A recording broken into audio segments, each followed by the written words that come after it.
Hi అండి, నేను మీ Shashi. Welcome to my channel Shashivadane. అందరూ ఎలా ఉన్నారు? ఈ వీడియోలో మేము థర్డ్ డే జార్జియాలో ఎలా స్పెండ్ చేసామో, ఏమేమి విజిట్ చేసామో చూడొచ్చు. మేము జార్జియాలో ఫస్ట్ 2 days టిబ్లిసీలో ఒక హోటల్ తీసుకొని ఉన్నాము. సెకండ్ డే మేము ఒక కార్ రెంట్ తీసుకున్నాం కదా, కొన్ని ప్లేసెస్ విజిట్ చేయడానికి. అది ఓన్లీ 1 dayకే తీసుకున్నాం. ఇప్పుడు ఏంటంటే ఇంకో కార్ రెంట్ తీసుకున్నాం. ఈసారి 3 daysకి తీసుకున్నాము, నెక్స్ట్ విజిట్ చేసే ప్లేసెస్ కోసం. So third day morning fresh అయిపోయి బ్రేక్ఫాస్ట్ చేసేసి రూమ్ చెక్అవుట్ చేసేసాం. ఇప్పుడు టిబ్లిసీ నుండి ఒక హిల్ స్టేషన్కి స్టార్ట్ అయ్యాం. టిబ్లిసీ నుండి గోదావరి హిల్ స్టేషన్కి వెళ్ళే వేలో అననూరి ఫార్ట్రెస్ అని ఒక ప్లేస్ ఉంటుంది. ఇది టిబ్లిసీ నుండి 70 kilometers డిస్టెన్స్లో ఉంటుంది. ఇప్పుడు మీరు చూసేది ఆ ప్లేసే. ఈ రివర్ని అరగ్వి రివర్ అంటారు. ఈ వ్యాలీస్ ఉన్నాయి కదా, ఈ వ్యాలీస్ని అరగ్వి వ్యాలీస్ అంటారంట. సో ఈ కోటని 16th century బిల్డ్ చేశారు. దీన్ని హై డిఫెన్సివ్ వాల్స్తో, వాచ్ టవర్స్తో అంటే గోపురాలతో అండ్ చర్చెస్తో బిల్డ్ చేశారు. ఈ వ్యాలీకి సంబంధించిన రూలర్స్ ఈ కోటలో ఉండేవాళ్ళు. 17th century వీళ్ళ ఎనిమీస్ ఈ కోట మీద అటాక్ చేసి బర్న్ చేసి లోపల ఉన్న కోట లోపల ఉన్న రూలర్స్ని చంపేసి ఈ ఏరియాని వీళ్ళ కంట్రోల్లోకి తీసుకున్నారు. అలా కొన్ని సెంచరీస్ వరకు ఈ కోట మీద అటాక్స్ జరుగుతూనే ఉండేవి. So Georgian history wise, nature wise and art wise ఇది ఒక మస్ట్ విజిటింగ్ ప్లేస్ జార్జియాలో అని చెప్పచ్చు. గోదావరికి రీచ్ అవ్వబోతున్నాము. ఈ వే అంతా beautiful nature and breathtaking views అనమాట. మేము దుబాయ్ నుండి వచ్చాం కదా, ఆ ల్యాక్ ఆఫ్ గ్రీనరీ వల్ల, వేడి వల్ల తెలియదు కానీ మాకైతే ప్రాణం లేచి వచ్చినట్టు అనిపించింది ఈ వ్యూస్ చూస్తే. ఈ హిల్ స్టేషన్ తర్వాత ఇంకో హిల్ స్టేషన్ ఉంటుంది, అది ఇంకా బాగుంటుందని చెప్పారు. సో ఇక్కడ 1 day ఉండి అక్కడ 2 days ఉందాం అనుకున్నాము. సో అందుకని ఇక్కడ 1 day కోసం సింపుల్గా ఒక రూమ్ తీసుకున్నాము.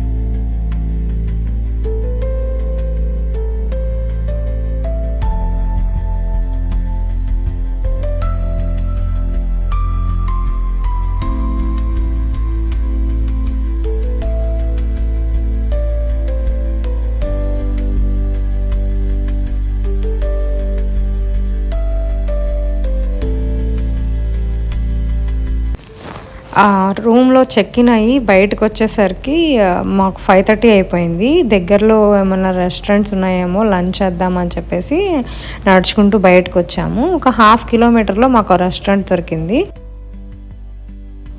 ఇక్కడ జార్జియన్ డిష్ ఒకటి ఆర్డర్ చేసాం. దీని పేరు కచ్చపూరి. ఇది జార్జియాలో ఒక ఫేమస్ ట్రెడిషనల్ డిష్ అనమాట. ఇది ఎలా ఉంటుందంటే చీజ్తో ఫిల్ చేసిన బ్రెడ్ అనమాట. నాకైతే అంతేం నచ్చలేదు. జార్జియాకి వచ్చిన విజిటర్స్ కంపల్సరీగా ఒక్కసారైనా టేస్ట్ చేసే డిష్ ఇది. లంచ్ అయిపోయిన తర్వాత సైట్ సీయింగ్ చేద్దామని పక్కన స్ట్రీట్స్లో నడుచుకుంటూ వచ్చాము. నిజంగా ఎంత మంచి ఎక్స్పీరియన్స్ అంటే ఆ కొండల మధ్యలో, ఆ హౌసెస్ మధ్యలో, ఆ కూల్ బ్రీజ్లో ఇలా వాక్ చేసి మా పాపకు కూడా చాలా బాగా నచ్చింది ఈ ప్లేస్. అది కూడా ఎంజాయ్ చేసింది.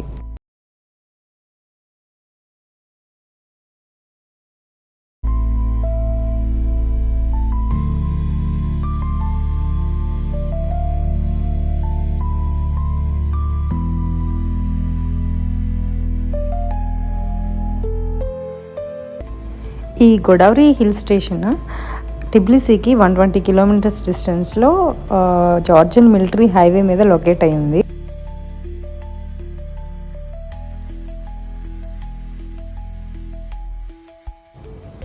సమ్మర్లోను వింటర్లోను ఈ ప్లేస్ చాలా ఫేమస్. సమ్మర్లో అయితే ఇప్పుడు మీరు చూస్తున్నట్టుగా మౌంటైన్స్ అండ్ వ్యాలీస్ మధ్యలో బ్యూటిఫుల్ నేచర్తో విజిటర్స్ని అట్రాక్ట్ చేస్తుంది. అండ్ పారాగ్లైడింగ్ కూడా చేసుకోవచ్చు. అండ్ వింటర్స్లో వచ్చేసి ఈ వ్యాలీస్ అంతా స్నోతో ఫిల్ అయిపోయి స్నోయి ప్యారడైజ్లా ఉంటుంది. అండ్ వింటర్స్లో స్కీయింగ్ ఫేమస్ అంట ఇక్కడ. యూరోప్లో 8:30, 10 అయినా కూడా డార్క్ అవ్వదు అని విన్నాము. కానీ మేము పర్సనల్గా ఎక్స్పీరియన్స్ చేసినప్పుడు చాలా థ్రిల్లింగ్గా అనిపించింది. ఎందుకంటే మేము అప్పుడు అక్కడ ఉన్నప్పుడు టైం 8:30 అయింది, అయినా కూడా ఏదో 6:30 లేదా 5 అయినట్టు అనిపించింది.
సో జార్జియాలో మా 3rd డే ఇలా బ్యూటిఫుల్గా గడిచింది. మీకు మా వీడియో కనుక నచ్చితే ప్లీజ్ లైక్ చేసి సబ్స్క్రైబ్ చేసుకోండి అండ్ మీ ఫ్రెండ్స్తో ఈ వీడియో షేర్ చేసుకోండి.